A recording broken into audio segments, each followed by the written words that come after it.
adalah salah satu siswi di SMA Negeri 2 Medan. Pada kesempatan kali ini, saya ingin menjelaskan esensi buku tentang toksikologi lingkungan. Toksikologi lingkungan adalah sebuah buku yang ditulis oleh Dansha Desandro. Nah, buku ini secara garis besar menjelaskan tentang apa saja sih zat-zat yang dapat menyebabkan pencemaran lingkungan dan apa aja itu pencemaran lingkungan. Pada bagian awal, kata pengantar buku ini menjelaskan tentang arti lingkungan secara garis besar.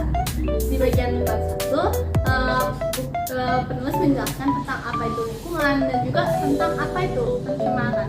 Pada bagian selanjutnya dijelaskan tentang berbagai jenis pencemaran, misalnya pencemaran udara, pencemaran suara, dan lain-lain.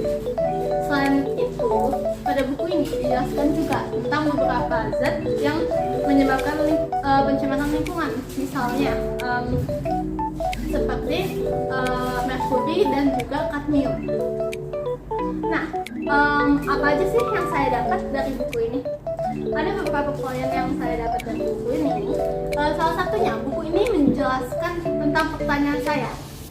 Pertanyaan saya sedari kecil yang bertanya, kenapa sih kalau kita minum obat, kalau saya usianya lebih kecil dari orang dewasa, dosis obat yang harus saya minum itu harus lebih kecil? Ternyata terjawab dalam buku ini. Ternyata salah satu faktor yang memengaruhi pencemaran adalah usia. Jadi organisme yang usianya lebih mudah menyerap zat-zat toksik. Itu kenapa anak-anak yang usianya lebih muda dosisnya lebih rendah dibanding orang yang sudah dewasa.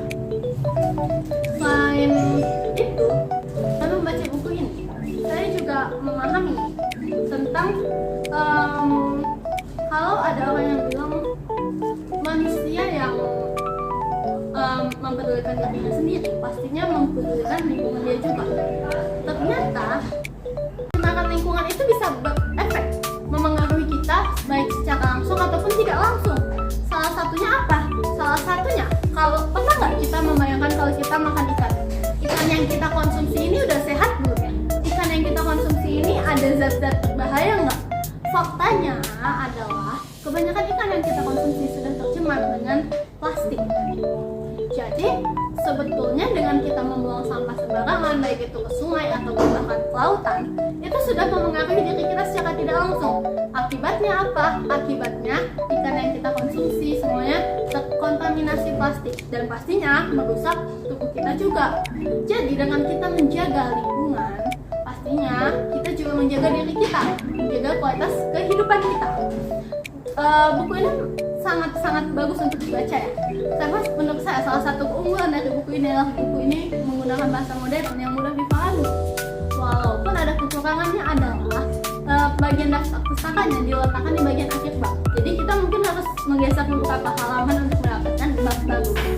Tapi secara garis besar dengan membaca buku ini saya jadi memahami bahwa kita harus menghentikan pencemaran.